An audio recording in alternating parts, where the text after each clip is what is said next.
comes from the word heilen, meaning to be whole. Illness results when a part of you is not whole. However, fixing that part alone does not necessarily provide healing. As I noted earlier, pain leads to suffering, and suffering can lead to pain.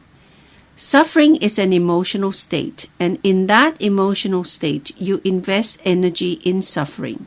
Well-being refers to a state of health that is more affirmative than simply the absence of illness. To heal in a way that restores wholeness, you must deal with both physical and emotional issues. You must redirect your energies from pain and suffering to healing.